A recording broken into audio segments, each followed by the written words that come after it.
Hello there, friends, and welcome to today's episode of Stand Up, where I welcome comedian, thinker, lawyer, and my friend JL Cauvin for another really great conversation. I think you're going to get a lot out of this one. We covered a lot of ground, and I just always love his perspective, and that is coming right up because I didn't get to really cover the news today. It does seem like most of the news everywhere dominated by everything happening in the Middle East, pro-Israeli, pro-Palestinian protests sweeping across the country, across the world, in fact. And I like this tweet from Ashton Pittman to sum it up. I'm not a both sides guy when it comes to politics, but when it comes to the humanity of innocence and the evil of killing civilians, I'm both sides all day. And Jill Filipovich tweeted, I'm feeling profoundly disturbed by the people insisting the murder and kidnapping of innocents is anti-colonial liberation, and by the people insisting that the appropriate response to a terrorist attack is brutal collective punishment that will kill and maim innocents. So it would seem that there is a lot of sympathy for the innocent Israeli civilians who have been attacked, but the reaction to it from the Israeli defense minister, who is calling these people animals and cutting off their electricity, food, and fuel, closing everything, that's not going to help the cause. It's like after 9/11, when we invaded a country that had nothing to do with it, kind of squandered all of the sympathy the world had for us. Just a terrible situation happening, and closely watching it, as I'm sure you are. We'll talk about it later this week, and I'll be talking about it with all of my guests, including JL Cauvin today. Do want to mention the only thing worse than the horror and carnage in the Middle East is the fact that my Patreon subscriber email is all messed up.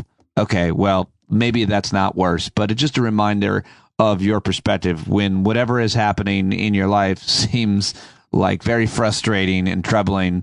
Then you can look around the world or even in your own life and see how much worse it is for anybody else. So I do want to apologize. I have no idea what's going on with the Patreon email. They reformatted their software, seemingly intentionally trying to upgrade it, I guess, but the subscriber email is all discombobulated and disjointed and pictures and text everywhere. Hopefully I'll get that figured out, but many of you have reached out to me to let me know about that. It is super frustrating, and I'm very, very sorry about that. Hopefully I can get to the bottom of it soon. CJL Cauvin and I in Pittsburgh tomorrow night, Wednesday, the 11th. I think there are tickets still available. If you want to meet up, email me, standupwithpete@gmail.com. I know several listeners are coming, and I hope to meet you all, most likely after the show at this point. But right now, let's get to my wide-ranging, almost hour-long conversation with JL Cauvin, who you should follow on every social media platform. You should buy his new album, stream his new special, listen to his podcasts,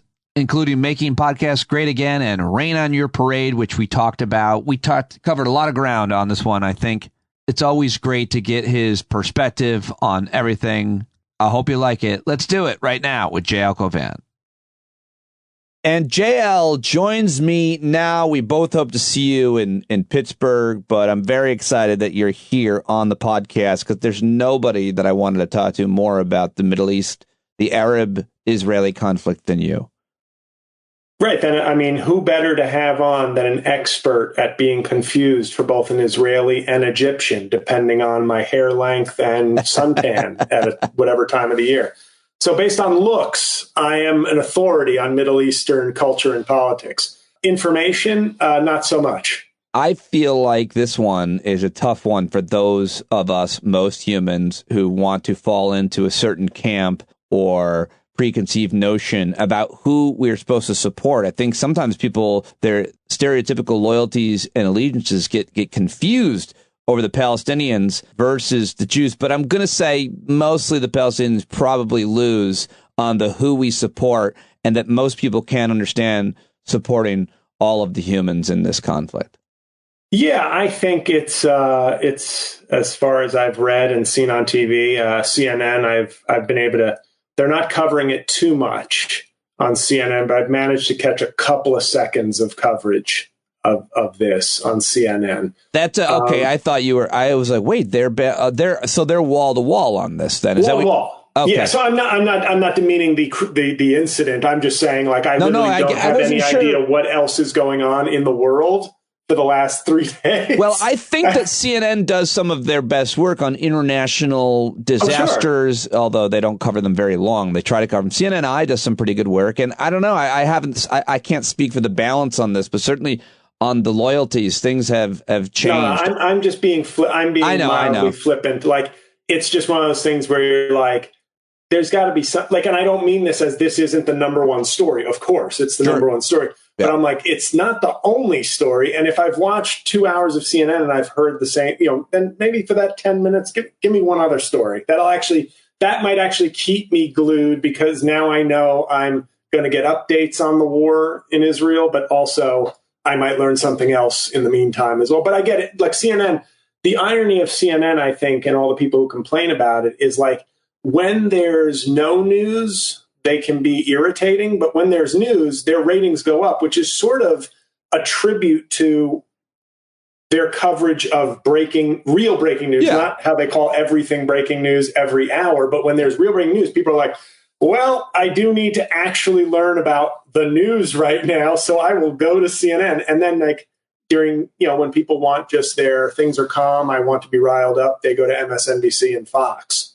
When they want just like a big story to be covered, which is a tribute to CNN, but it's almost like, how do you make that consistent without pretending like everything is big breaking news? Yeah, well, like, I mean, the whole concept, let's just walk it back for a second, of television cable news, you really have to get viewers to sell to the different cable providers, to sell advertisers. You got to get and keep viewers. And nobody knows more about getting and keeping viewers than you and I. Seriously. So the point is, if you're doing the news, you have to do it in such a way that people will want to watch, and you'll keep them watching, so you can sell ads and the other ways that you make money. So I don't criticize television cable news as much as I used to, because it's simple. If the viewer doesn't understand what they're doing and why they're doing it, versus, say, newspapers and other sources of news, which all, of course, still have to make money. And I think it's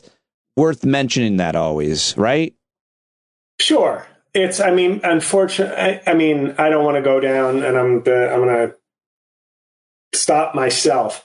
I don't want to go down my usual rabbit hole of I'm losing more and more faith in the average consumer and citizen, because I wish newspapers were doing better.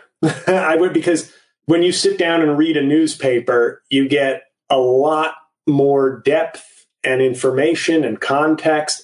And people don't want to do that. They want to, like, complain about New York Times headlines, and not that that's invalid, but it's like, the process of being an informed citizen is a lot more work than people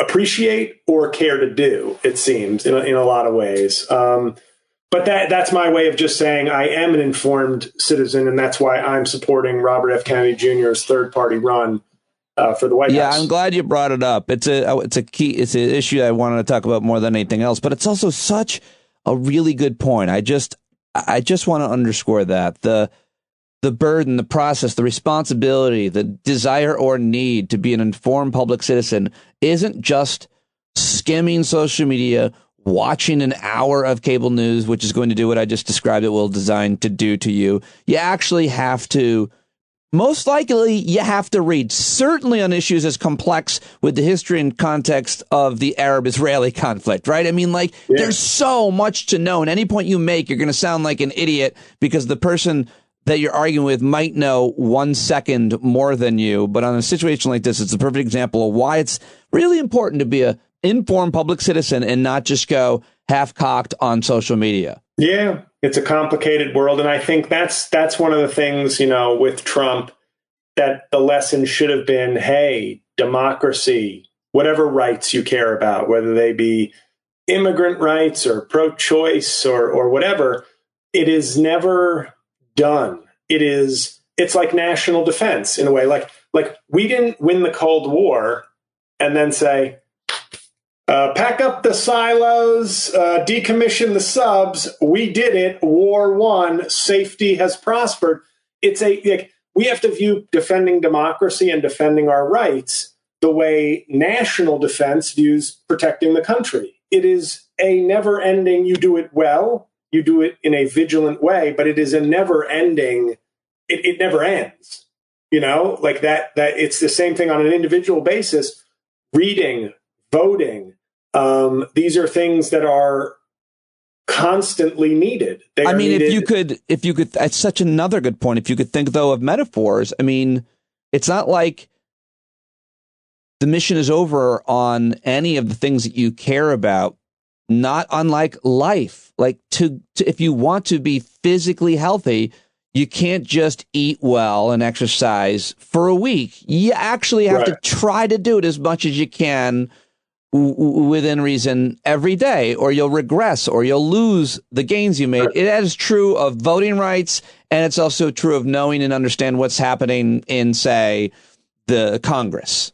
Yeah. So I think one thing, I have stayed completely away from any half-cocked or half-humorous commentary about the terrorism and now war in Israel. But it is one of those things that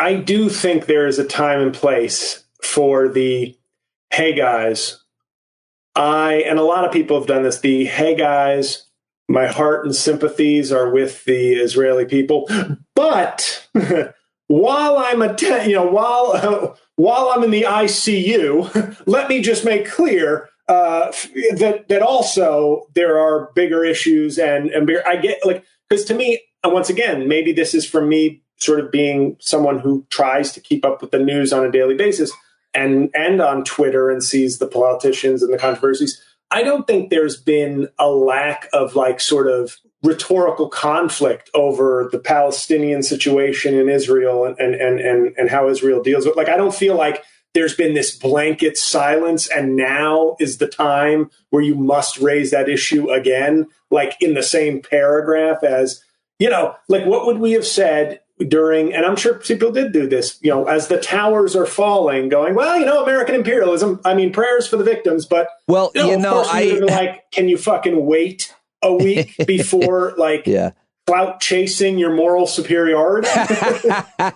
I think those are all fair points, too, and that's why I really am glad that we're talking about kind of the reaction to it, the proper reaction to it, media coverage, of course, the political alliances and relationships and reactions to it. But I also think it's fair to say that if you have paid attention to the Arab-Israeli conflict, as I'll just keep referring to it as just easy as shorthand, you know that no matter what the Palestinians do, no matter how violent they are about to get hit back 10 times harder. And I think that's part of why people are saying, hey, keep the Palestinians in your prayers because and more of them have now just died than they killed yesterday. It becomes so violent, the backlash. I think people realize that. Also, I do think that it's really important to understand kind of the why as much as we can and what it means. Certainly Republicans yesterday went right to blaming the Biden administration and in fact that it's Democrats' fault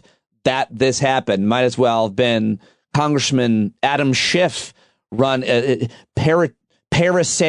into Gaza. You saw that reaction, right? And it's also weird. Why do Republicans so much support Israel, but they also don't support Ukraine? I think that's an interesting question to ask. One of them is far more of a threat, Russia, to us than the other. What are your thoughts on any of that?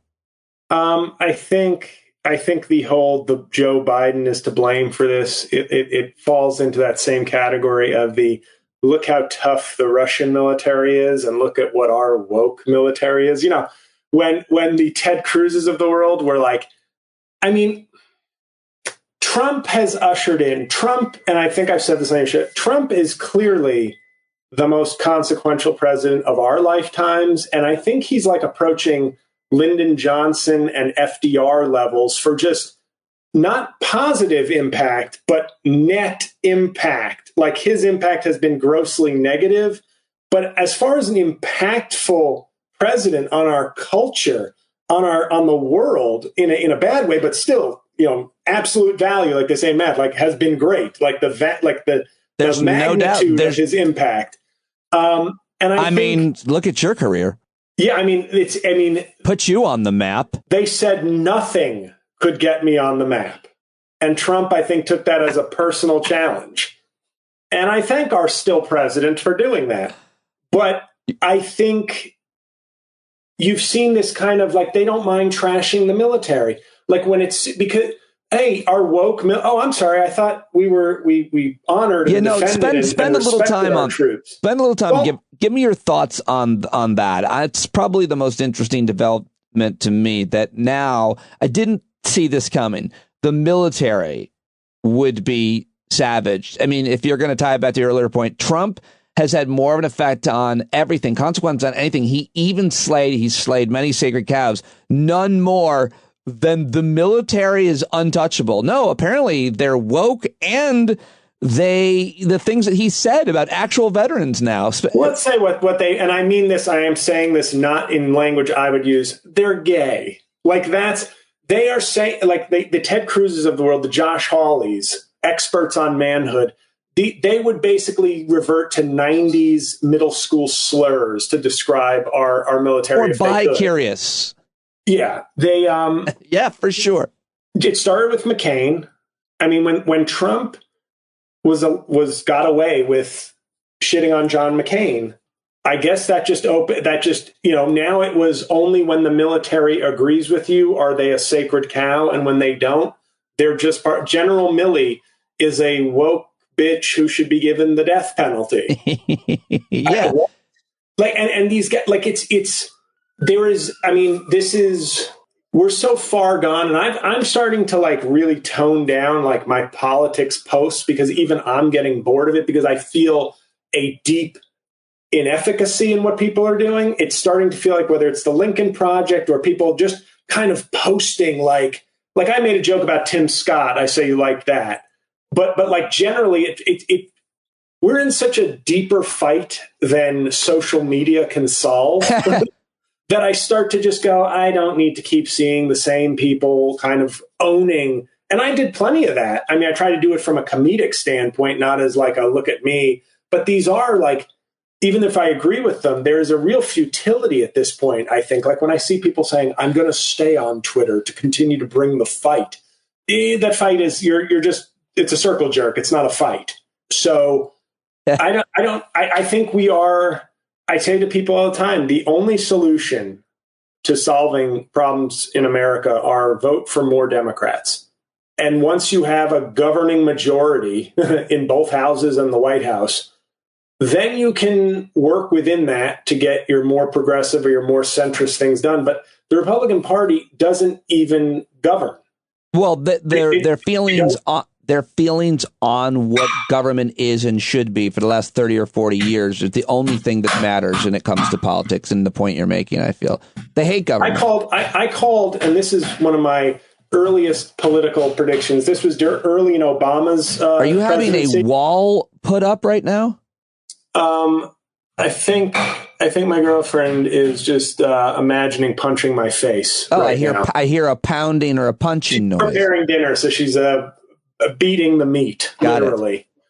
But I think I had said in like 2010 that Mitch McConnell was basically, and as a representative of the GOP, was like a suicide bomber of politics. In other words, if they can stop Obama from doing something, they can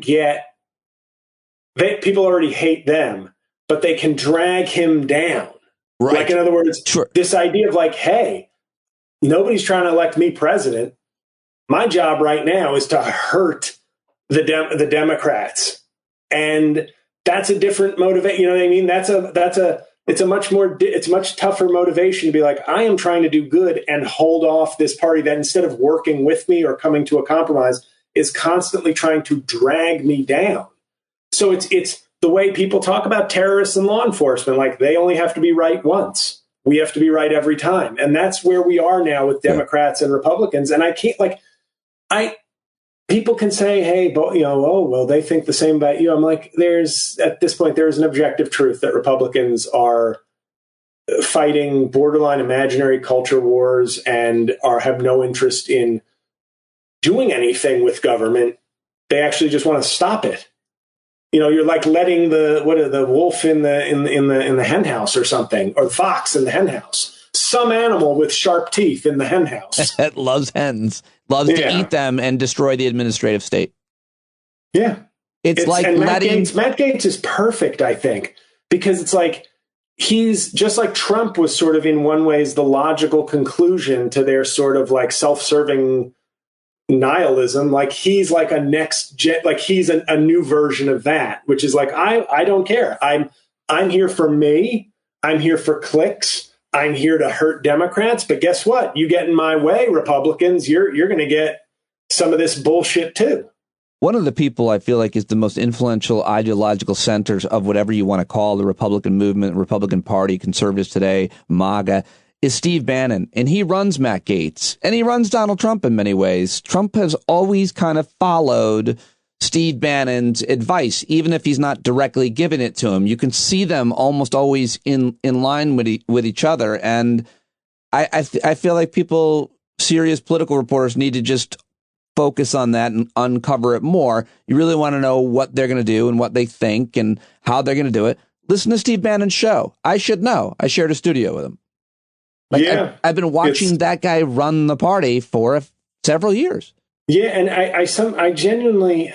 And before that, it was some other right-wing talker, by the way, influencing the previous generation of Republicans. You can connect Paul Ryan and John Boehner to Glenn Beck and Bill O'Reilly and Tucker. But now it's Steve Bannon. He runs Trump more than anybody. Do you disagree with that much? Or is there anything to add to it? Well, it's weird because I don't think he doesn't run. They're having their own, like Matt Gaetz is to Republicans what Republicans are to Democrats. Like it's almost a Russian nesting doll of like fucking things up, where it's like on a macro level, the Republicans are there they're not there to govern. They're not there to compromise. They're not there to do really anything. They're just there to try and give losses to Democrats. And Matt Gaetz is kind of giving them their own medicine, where it's like, we have 210 Republicans ready to go and do whatever the fuck we think we're supposed to do. But 8 of these assholes are fucking everything up and stopping anything from happening. That's why it's sort of gratifying in a weird way, because it's like, well, you're just getting some of your own medicine. Well, and that's why specifically I just belabor the point. But I mean, I've written very few articles in my life, but I wrote something for the Daily Beast back in 2017 about how Mark Levin was just running roughshod about. Who just wrote a book, by the way? It's #1 bestseller. I think it's just called Democrats like hate America, or Democrats want to destroy America. Like it's not even like it's raw meat now with like blood, like you're biting it out of the living cow. Yeah, apparently he was walking around an airport or like the mall trying to find out if stores had the book and then tweeting about it, that if they didn't. Oh, the Democrat Party hates America. There you go. Well, it was Levin has Senator Ron Johnson, one of the most right-wing extremists then and now on, and he's yelling at him for not shutting down the government over funding of Obamacare. And Ron Johnson's like, we're in the Senate. We don't have the House, and that we can't do that. And he's screaming at him. And now it's the same way. The reason why those few Republicans just wanted to shut the government down is because that's what Trump wanted. That's what Steve Bannon wanted. And it's really mostly about what the people on the radio or YouTube, or in some cases TV on Fox generally want. I feel like they run the party and they have no plans, the Republican Party, for tomorrow or for the next day. The plans are left with Leonard Leo. That's where conservatives have invested long term in the courts, but not Eric Siegel's friend. I know. Very close. So let me ask you about a couple other specific things. I mean, what do you think is going to happen with this search for the speaker, by the way? I mean, it's anybody's best guess. They're supposed to just settle and come out of the room, and black or white smoke apparently is going to come out of the building, the rotunda. Is Elise Stefanik in the running or no? I haven't heard her name. You would think she is, because I think she's like third in terms of the power, like the whip or the House. Like she's somebody who feels like everybody could agree on. I don't know who it's going to be. I mean, it's kind of scary to think of like a Jim Jordan as Speaker of the House. Like it's. I guess Scalise is number 2. They could probably just rally around him. It Do you think there's any absurd. chance, I know it's a long shot, but the ghost of Robert E. Lee, any thoughts behind, you can nominate anybody, dead or alive, they don't have to be in Congress. That's true. Well, he was an honorable man. Yeah. His heritage, not hate. Speaking of history, what did you do for Columbus Day? The crazies in my town on the Facebook page are going nuts with so many pro Columbus Day because they just want to troll the rest of us who might not love it or celebrate or to care about it. And now, some people have responded with Indigenous Peoples Day, but that's a fun fight to watch play out. I'm glad it's a federal holiday, though, Christopher Columbus, who apparently never even set foot in North America. Yeah, I hate to, Christopher Columbus, from all the records we have, not necessarily a good guy. I mean, Trump might have said, "Hey, this good guy, Chris Columbus." Directed Home Alone 2, by the way, Chris Columbus, which is true. And I think it's so pathetic. I have a bit. It's just on my Patreon plug, but it was a bit I did in Harrisburg, and you may hear it tomorrow night, Wednesday night. But I was like, I think the Republican Party has, in many ways, have become a parody of itself. But I think I want to get canceled because no matter what you get canceled for, it is now sort of Republican conservative doctrine that you must get defended. So it was a bit about like Ted Bundy, who killed obviously mostly college women who, of course, are going to end up being a fairly woke, left-leaning group. So was he a bad guy? And he was a handsome, straight, white American man. I mean, was he maybe just fighting like the culture war on a more aggressive front, or was he a bad guy? The left went very quickly to death penalty, which is, of course, the ultimate cancel culture. And maybe Ted Bundy. In other words, what I'm saying is hashtag we stand with Ted Bundy, right. An unfair victim of cancel culture. Right. It seems like anybody now who gets canceled for anything. And of course, there's historical context that sometimes people on the left certainly dispense with way too easily. But Columbus did a lot of bad things. I'm still the type of person who's still impressed with exploration, even when done by violent conquistadors. But still not the best guy to celebrate. He was not exactly on target. He discovered America, but he was looking for China. So you don't have to respect him for his navigational skills that much either, because apparently he just was good at sailing. Why can't we have a Neil Armstrong Day? Let's change it to Neil Armstrong, because I'm a big space fan. As I've gotten older, I've just gotten so into space stories. He's an explorer. I'm a fucking coward when it comes to travel. Yeah. So people going into space is insane. The intelligence and the heroism to me that it takes. But why not a Neil Armstrong Day? Why not make it just on the moon? Buzz Aldrin? I mean, I like Indigenous Peoples Day. We should have that day. It would seem. I'm going to see the new Scorsese movie, so that's my Indigenous Peoples Day. Oh, is that? I didn't know that the plot had something to do with Killers of the Flower Moon, based on a phenomenal book. You're going to want to see that. If they execute this movie good, it's an intense story about white people just committing serial killing murders on wealthy Native American people in Oklahoma. Oh, I did not know that. I recommend the book. The book is not a long read. It's 300 pages. It's phenomenal. Killers of the Flower Moon, and then the movie comes out, I think, in a couple of weeks. But I think what's ridiculous is obviously Columbus Day has become divisive. Basically sort of Sebastian Maniscalco Sopranos Day for Italian culture. It has nothing to do with exploration, or it's just become. And I say, hey, why not just rename it Italian Culture Day? In other words, if you want to maintain, hey, we've adapted this into more of a celebration of Italian culture. Fine, Andrew Cuomo, and you can watch The Sopranos with Andrew Cuomo and Sebastian Maniscalco, and eat Italian food, and we can just call it an Italian American Culture Day. But I think the difference would be if they had to concede to give up Columbus, I think now we're in such a place where that would be unacceptable, because that would be some sort of beta cuck retreat in the face of leftist aggression, and nothing a guy in a wife beater with some red sauce hates more than being cucked by some betas. And nothing also increasingly they like more than being victims themselves, screaming their victimhood. And this week we saw Trump literally say, Republicans, police, three groups that simultaneously, like Schrodinger's tough guy, they simultaneously are the baddest people on the planet and the biggest victims. Woe is me. How come you're not being nice to me? You need to show me respect, or I won't do my job, or I'll go home, or I'll these are that's a good Schrodinger's tough guy. Give an example of 90% of the people. Give me some examples of what you mean by that archetype. Well, Trump, only I can do it. Only I, I'm the best. Yeah, they're some of the best. I'm pretty handsome, right? And it's like, nobody's ever been treated more unfairly than me.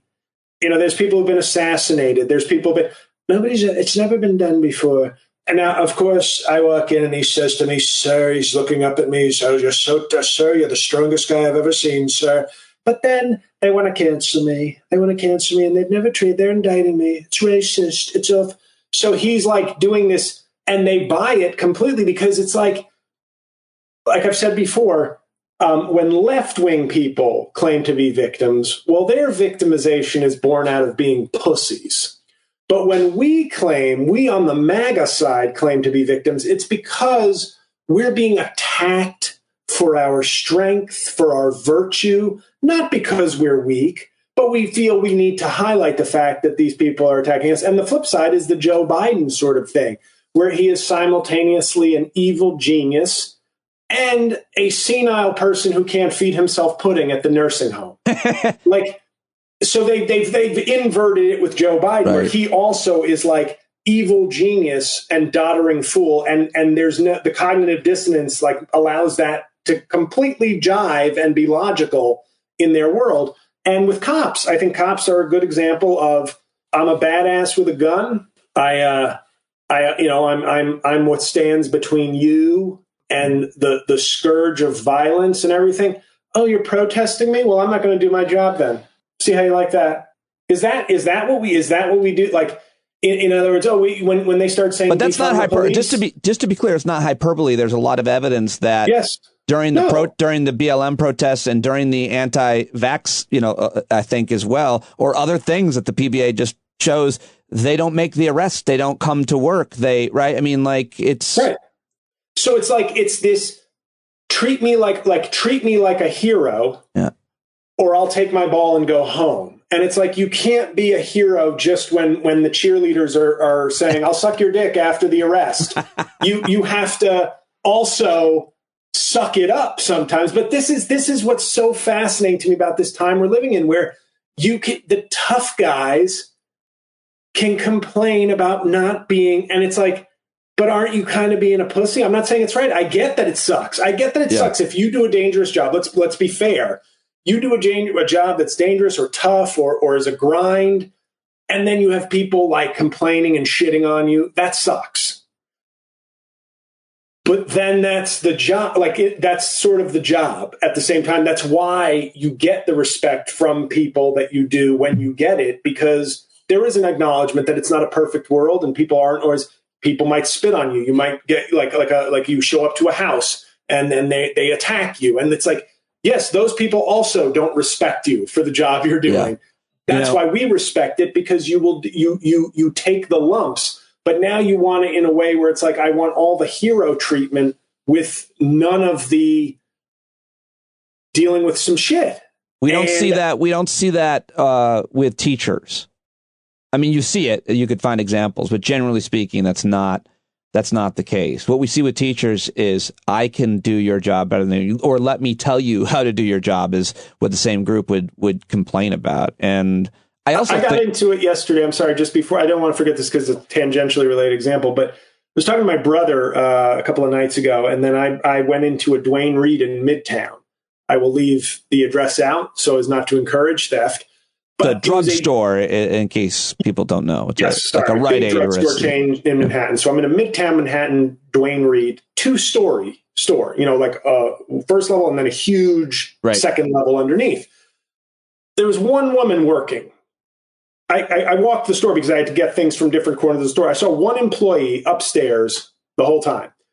And to leave the store with the items I had, I could have literally walked out the door. I had to button hook to come back to the cash register. Now, I'm an honest person. I don't steal shit.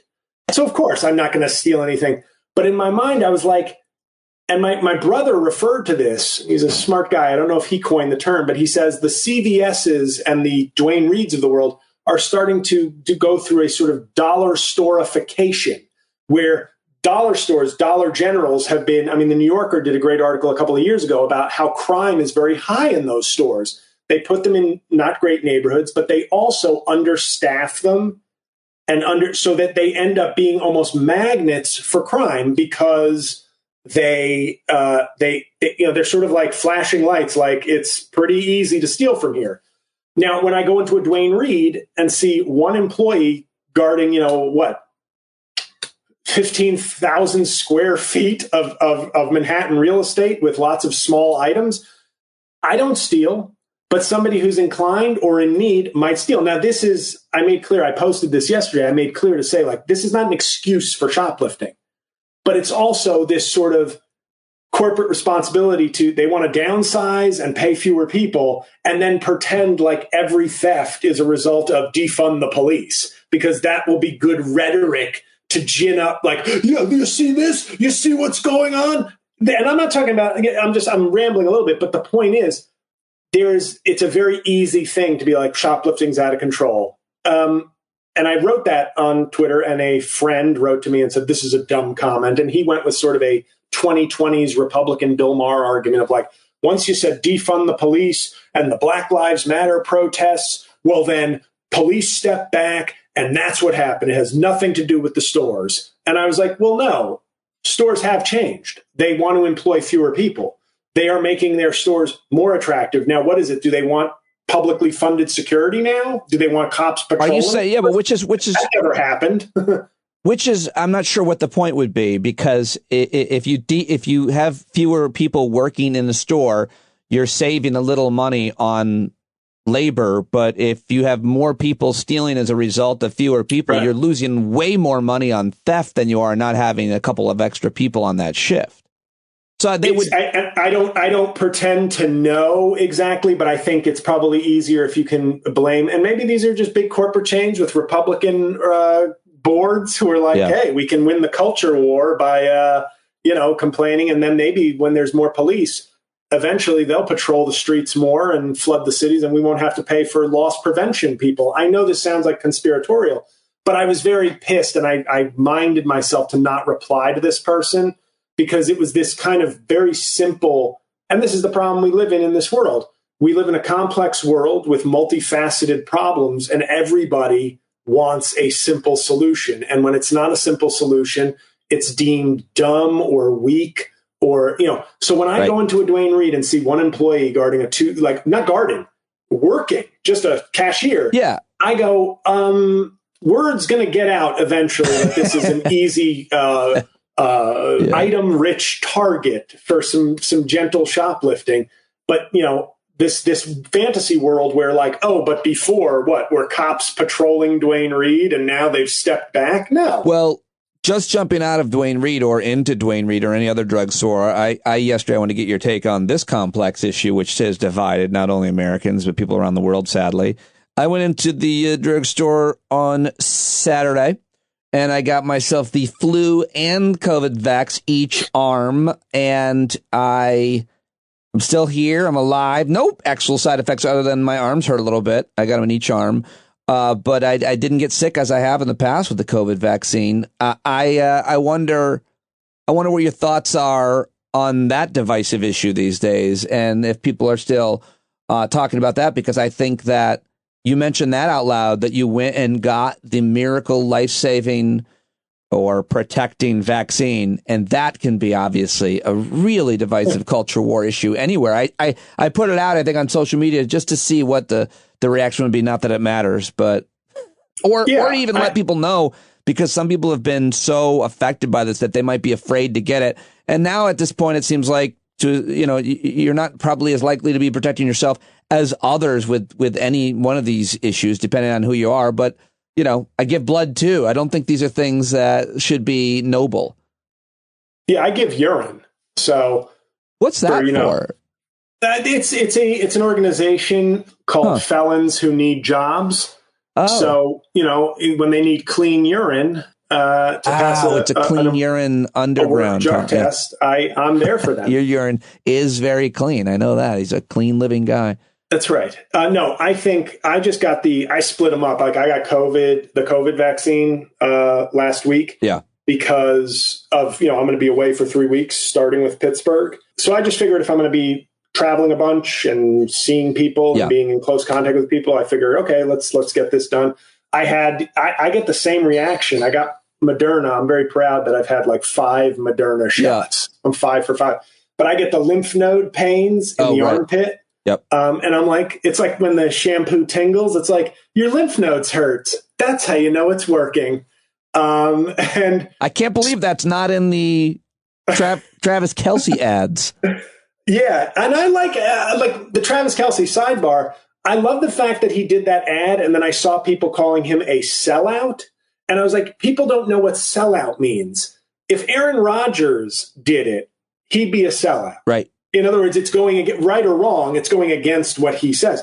Travis Kelce's never indicated that he's like anti-vax or anti-science. Yeah. So selling out doesn't mean I'm violating your opinion. If you are selling a professional, out means I'm violating my own values. Yes. If you're a professional athlete, increasingly, and it has been this way for like 30 years, you want to get as many ads, sponsorships as you can, which also will promote. Yeah. But I don't even view that. Like, I view people who do ads. Like, I remember seeing Regina King do an ad for Wells Fargo. And I was like, well, fair enough. Right. I don't think they need that money. And I think that's one of those ones where I'd go, that's kind of a sellout move, in my opinion. But Pfizer, doing an ad for Pfizer generally might be deemed as like a sellout move. But I'm like, but you know what? It's a flu and COVID vaccine. It's as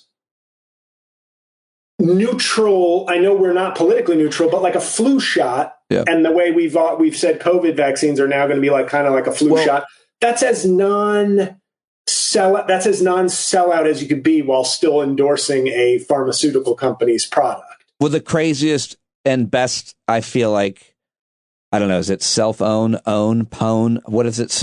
With Aaron Rodgers was asked about Travis Kelce's in the Taylor Swift thing, and he crowbarred in an insult. He called him Mr. Pfizer as a result of him doing the ad for the vaccine. Can I tell you what the most disgraceful part of that segment was? Go. Pat McAfee and his co-host like laughing like that was the funniest joke ever. Aaron Rodgers, I've learned, and I get it, he's rich, he's an famous, alpha. He's a Hall of Fame quarterback, but people laugh at his shit. Yeah. Like the way people laugh at billionaire jokes, like when billionaires make a joke. It's just an alpha thing. If you're the main alpha in the room and you make the joke, everybody has to laugh because you're the alpha. But it was amazing when Travis Kelce said to him, he was asked about it in a press conference. Travis Kelce said, what do you feel about Aaron Rodgers calling you Mr. Pfizer? And he's like, yeah, he's calling me Mr. Pfizer. He works for Woody Johnson. Woody Johnson owns the New York Jets. Yes. He's the Johnson & Johnson family. Johnson & Johnson make vaccines. Aaron Rodgers being paid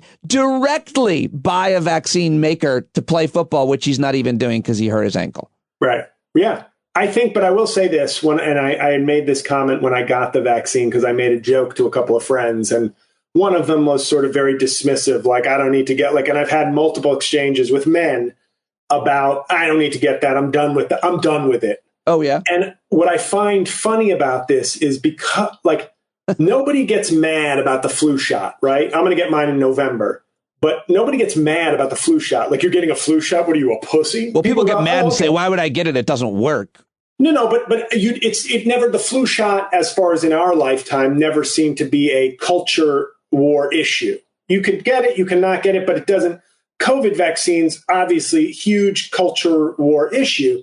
And I just find it funny where I compared it to a guy who goes to prison and he's not gay, but he has sex with men in prison. And when he gets out of prison, somebody's like, oh, are you gay? And he's like, I'm not gay. I did what I had to in prison. I'm straight. And I feel like that's the attitude I've gotten from men with getting a booster. Like they sacrificed their manhood, like when it was dangerous, and fine, I'll get the vaccine, I'll get the booster. But now that things are calmer, right, it's more like, I don't need that bitch ass shit. Yeah, I did what I had to in 2021, but like, I don't need that anymore. I'm natural immunity, bro. Like, don't come at me with that boosted shit. I haven't heard that specific reaction, but I don't deny. I've gotten multiples where it's just like this kind of like, I'm done with it. And it's like, why? Like, it's like, are you trying, is this like an attempt, like a couple of years later, to kind of reclaim a little bit of your like libertarian or conservative manhood? It's like saying that you're done with your vitamin D that your doctor prescribed. You have low D. What you should take this. But the COVID is a different. Right. It's because it was a cultural issue. I know, but it's now it's like it's a little bit of like, I'm gonna get some, better late than never. I'm gonna get some of my autonomy back and some of my my alpha back, because I had to give it up for a couple of years, but now I'm not getting a stupid booster. You still do that? You believe in Santa Claus? Let's talk about your new iteration of your podcast, Rain on Your Parade, specifically a recent episode called Young Men in Crisis. Important to tell people the premise of Rain on Your Parade. You are taking, well, go ahead. I'm taking either issues or topics or things that annoy me that are in kind of the public space and to be blunt, kind of in a nuanced way, shitting on them. Yeah. So like I hear a lot about the young men in crisis thing. You know that guy, Professor Scott Galloway? Yeah. So I watched a lot of this, not all of it, and I waited and I didn't hear what I wanted to hear. I think I have to criticize your view, but maybe I don't, because I didn't hear the whole thing. It's like an hour long, maybe I'm missing it. But yeah, and it starts with a 15-minute discussion on chocolate chip cookies, so we don't. Scott Galloway is one guy professing an opinion. But I think his opinion, I'm more reliant on this guy, Richard Reeves, who's more of a scholar, formerly of Brookings, who wrote a book called Of Boys and Men. But I may be missing it, but I think I want to poke a little bit of a hole in something that you're saying. But go ahead and rant away and give people a preview of this. If they're into it, they'll want to go listen to it. I think people should listen to it regardless. I think there's a lot of great points, but I felt like you missed one thing, but maybe you didn't, because I didn't watch the whole thing, to be fair. No, and I may have, because these are often like stream of consciousness sort of things. Like one day I'll maybe prepare hardcore, but I kind of come in with like a general idea and let it lead where it's going to lead. So I just have a strong view on boys and men these days, somewhat based on my own personal experience over the past few years, but I'm not sure of it. But so go ahead and give it to me. Well, my gist was that I felt one of the issues I felt was that without diminishing the fact that there is an issue, I think one of the problems I've had is the sort of, some of it's cliquey where I'm like, women had it rougher for a lot longer and they grew out of it stronger. And right. I make these sort of argument during the show of, if you look at how we treated black people or women, is it possible that we've created inadvertently pressure cookers of talent where we suppressed communities? And once those communities finally got a chance to thrive, whether it be in limited spaces like arts and athletics, or broadly in graduate school, and allowing, you start to see those communities start to dominate some of those fields or start to become a majority. Like I use athletics and I use law school. Like women are now the majority of law school attendees. And this is, of course, not data driven. I mean, it's a little data driven, but not really, not like a rigorous examination of data. But I said, what if we're in a place where men, and when I say men, I had to be more specific and say, a lot of this feels like white men, not just men, because if you speak of black men, young black men, there's a very different conversation in some of these fields of, and more conservative spaces where it's like, when conservatives say we're concerned about men and young men in our society, they really kind of mean white men. Because when they talk about black men, the conversation becomes about failure of family, failure of hip hop culture, failure of personal responsibility. Yep. And when it becomes men, but I think that's a stand-in a little bit rhetorically for white men, a white men crisis, it becomes society has failed them. We need to do better as a society to lift them up, to create opportunities, to recognize the issues. Now, while that's all true, I find it to be very similar to kind of the opioid versus crack debate of it was a personal failing when it was black people, but now we've expanded our mind. We don't have to have empathy. We can actually see it happening to our white kids. So now it's about, wow, this is actually a medical issue. This is a failure of many structures in society. So I think on one angle, it's sort of me just looking at it and saying, not denying there's a problem, but sort of saying, commenting on how it's being talked about now in mass media. And then when I compare it to women, I say, women were treated like second-class citizens. And yes, some listeners might even say still are, or at least still are trying to be treated like second-class citizens by one political party. They didn't respond, they kind of like the response to that wasn't widespread violence and other things. It was just sort of generationally, I'm thinking obviously in generalizations and over generations, it seems more like, when we get the opportunity, we'll punch through. Like when Hillary Clinton lost to Trump, women had a march. They didn't have a riot. And I make a little point of saying, not in a hacky sitcom way, but what if when all things are equal? What if we could live in a society where all things are equal? I mean, whether you believe biology or theology, women are the ones who bring life into the world. They're the ones who carry children and they make life continue. They are the principal engine that creates new generations. What if there's a biological sort of, maybe they are better than in some not hacky way, but what if they are the calmer people? What if that's why they have kids?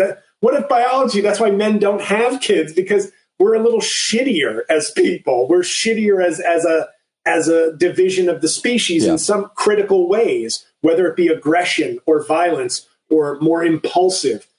I'm speaking once again in generality. So I just thought it was a fun way to sort of talk about, to take a jump off from that young men are in crisis and just sort of, while I agree with that, I think there are things that can be parsed out of that we should examine and be like, old white men and white men will be the first ones to tell every other community. And I do have a vision of conservative white men in this, and they are the group that votes the majority for Trump. Just as a small example, white men, they skew that way as a group, even though they are not a monolith like any other group.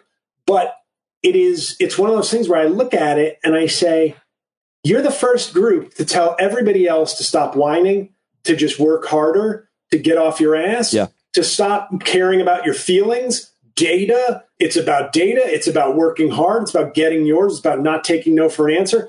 And yet, it's a little bit of that Trump thing we brought up earlier, where it's like, I am a white man and I am dominant. And when I'm not dominant, there is a crisis going on and we need to figure it out. And how has society failed me? Because I'm the alpha, I'm the king of the jungle, but right now I'm unemployed and have an opioid problem. And why the fuck are you doing this to me, society? I'm supposed to be king. And I can see that society has failed me. Now, there's, of course, angles of not supporting the working class people, and that's decimated certain communities, and it may have affected working class whites heavier. But I would also say when Joe Biden goes and says, "Hey, Jack, I'm supporting your union, Jack," and it's a dogfight among white union workers for who will we support? Trump, who fucking hates us, or Joe Biden, who's nice to immigrants and black people? I don't know. It's a toss-up.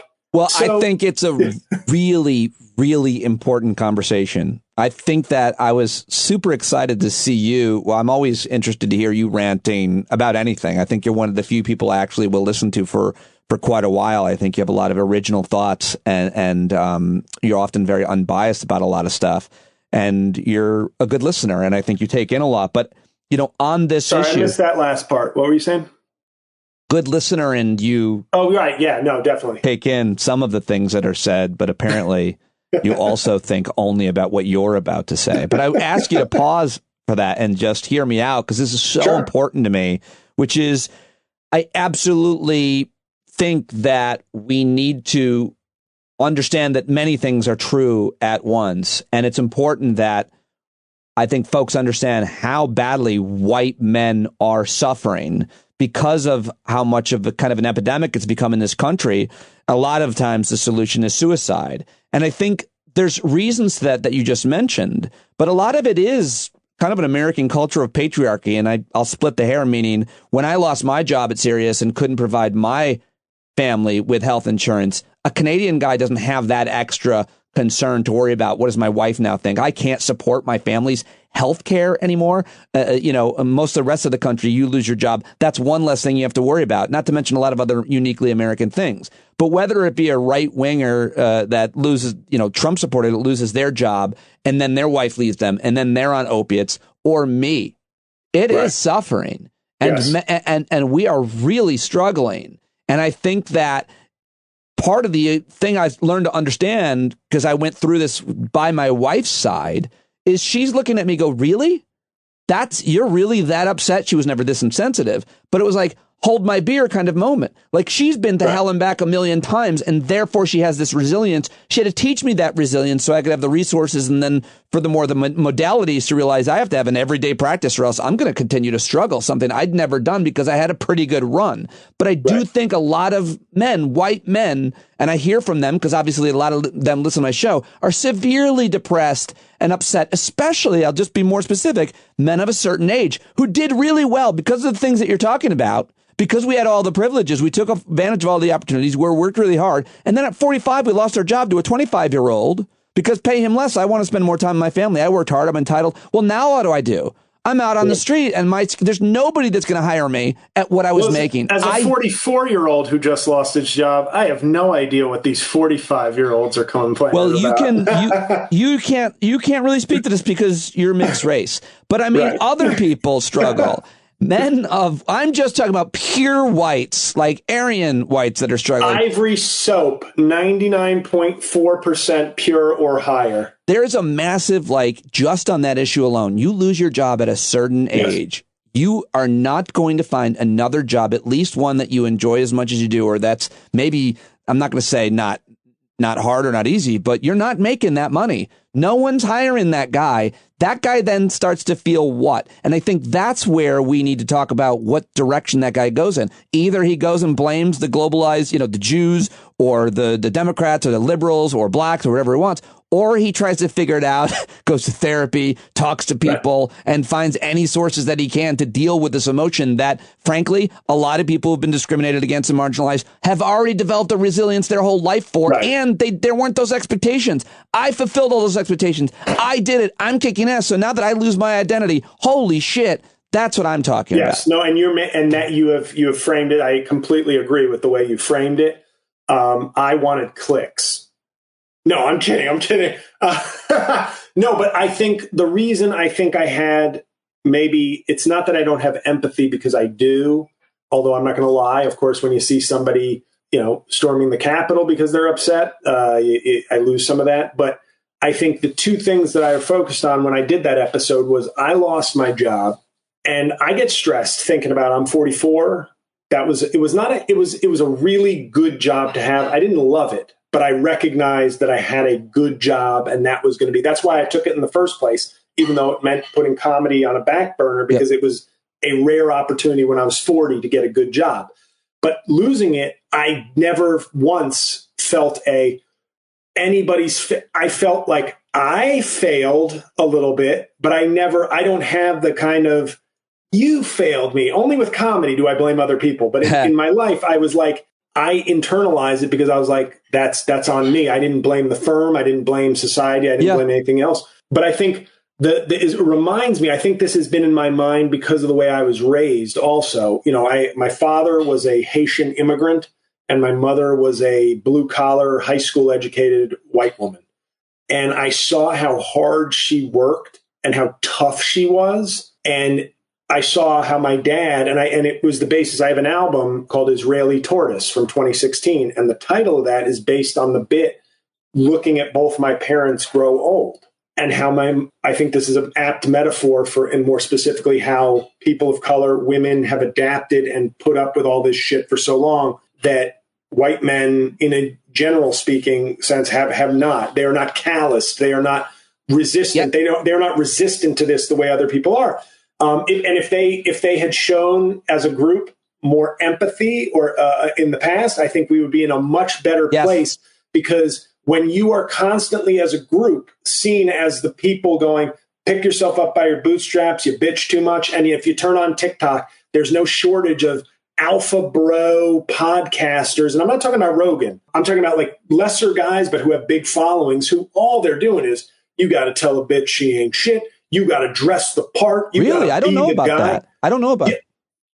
I'm exaggerating. I'm sorry. I was using fouler language, but there's like, look up a guy named Justin Waller. I'm fascinated by him because I never not watch his TikToks. So he'll keep popping up, but he's very much like I wear my tight fitting suit. I run a business. I do this. I talk to young men about what they need to do. When a girl comes up to you, you got to like ignore, like it's this very slickly packaged, like I've got the secrets to business and personal success. And the key is always being the most, just this. If you look him up on TikTok, I think you'll get a flavor for what he's doing. But what I talked about on that bit, Israeli Tortoise, was like my Shut father. Up, Cookie. We're taping. Sorry, yeah. My father was a sort of regal, fit, handsome man who always looked younger than he was. And then in his late 70s, he got shingles, and it like age hit him like a fucking freight train. And my mom, who just beat cancer for the second time in late 2021, life, and the bit is about life gives women so many obstacles compared to men that by the time they're old, it's just, what now? Like, what now? That's my mom's kind of attitude, like a second bout with cancer. But I mean, that's so well said. But I think that my dad, it was like, it was just, and it was sad. He was never too rough or self-pitying, but I could just kind of see he became very ornery and annoyed very quickly, because it was this like, everything that I took for granted is slipping away quickly. Whereas with my mom, it was like, you're not allowed to take anything for granted if you're a woman. Yes. Your dry cleaning costs more. Let's start there. I think that it's less true. Fabric, higher cost. That makes no sense. You look at the price of a dress shirt and a blouse at a dry cleaner's. It starts there. It starts with menstruation. It starts with the fear of sexual assault or catty friends, everything is just kind of worse. But then you reach a point where it's like, and that's why Hillary Clinton would have been great, I think, because it was Hillary Clinton versus Donald Trump is the ultimate expression of this. Woman who has been through the battles, who is as tough as they come, who gets called the C word on a regular basis, and pampered, tall, never did a hard day's work in his life, avoided responsibility for everything. You had it. That election was the apex of the pampered, never had a problem man versus the woman who's earned every fucking thing she's got. And this country chose the pampered bitch of a man. And I think that all informs my kind of, and yes, I was being less nuanced in the idea of like being considerate to the problems of white men, because it was obviously to make a little bit of a point rhetorically and comedically with the episode. But I think that all informed the way I approached the topic as a discussion topic. Yeah, I think it's a really important issue to continue to talk about. And I think that resilience is the underlying theme here. Certain people living certain lives have more resilience, and then therefore more solutions to the problems that come up day by day, week by week, or year by year. And then you could even, put it in a separate category if you just want to look at women, or even, I suppose, black and brown folks. The richer you are, the more likely you had resources to deal with any number of your problems. And so if you're a very wealthy woman, you have less resilience when you have a setback, as opposed to, poor folks who are like, what? That's every day for me. This is it's all about perspective, and the fact that many of us have had a lot given to us. And not to take away from the hard work and the fact that we took advantage of things. I could put myself up against any other white guy or something and how well I did versus them. But then when we lose that, we struggle. I'm reiterating my earlier point. And I want to talk with you more about that, because I think a lot of times the guy who loses something, the white guy, he goes down the bad place. He goes to the bad place. He becomes a bad person when there might have been an intervention point, like when a guy was going off of me on Twitter, some stranger, and I took him private and I go, what's the worst thing that ever happened to you? And dude said, my mom is dying of cancer right now. And I was like, that's what this is about. That's why you're attacking the world, because that's horrific and you don't know how to deal with that and you have nobody to help you. And I became friendly with the guy, and he stopped being a dick to me, and he opened up. And that's the intervention point, and that's the thing that I want to really focus more on. I'd love to have you be central on that in any way. Yeah. And I mean, we have a political culture, unfortunately, that is also, we have both a pop culture, that in terms of these podcasters and social media influencers, that it's all about, like, look at me in my suit and my confident tone, and I tell you what's up. And then we have a political party that is dedicated to, bring it back to our early mention, the military. Yeah. Per se, tough, dedicated, selfless people, whether they be men, women, or non-binary. These are people who are putting themselves, their bodies on the line, exhibiting courage and self-sacrifice. But now we even can't appreciate that because we have a political party that will define anything less than fealty to a alpha male show of Trump as woke military, which is woke in that context, I think means gay in a pejorative, juvenile way. It's so true. I get into these, I keep talking about it, arguments on my local Facebook page, little spats. I know you talk to veterans and stuff. I would love to hear from a veteran in terms of, like, take me back to the trenches or to training. Did you have a friend or a colleague who was gay or who was some non-traditional biceps bulging tough guy that made you re-examine your, like, in other words, did you see somebody who was like, oh, that woman or that skinny guy or that gay person was balls to the wall tough and courageous, and it made me re-examine, because it's like this. I'm sure there's plenty of people in the military who maintain a very rigid, conservative cultural viewpoint of things, and it doesn't change. But I'd always be curious to see, did it change? Have some people changed from maybe what they thought? Because how can you have senators who are, like, calling certain members of the military not worthy of, like, traditional military praise? Like, they're woke, or, oh, we're being inclusive, so therefore this Latina woman is not a soldier or a Navy SEAL or a whatever that I have to give full respect to. Yeah. It's a weird thing. No, I mean, I think you could ask that of a lot of people who also have always been involved with sports or something. Listen, it's been over an hour. Your dog is barking. I hear your girlfriend playing dishes, which the louder the dishes get, the closer it means it is to dinner, and it is close. I thank you. I look forward to performing on stage with you and without you. Yes, I will see you Wednesday. Looking forward to it. Thanks a lot, buddy. Thanks for having me.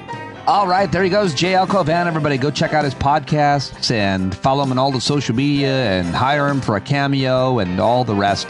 Get his specials, and love talking to him. Hopefully you appreciated that as much as I did, and I would love to hear from you. So let me know. standuppete@gmail.com, everybody. Hope to see you in Pittsburgh tomorrow night. Should be a great show at City Winery. That's all I've got for you. Jon Carroll does the music for the show. He takes us out every day, and we thank him and love him for it. Go support him at johncarroll.org. Take care of yourselves. Keep that healthy perspective. Be the change you want to see. I'll talk to you tomorrow.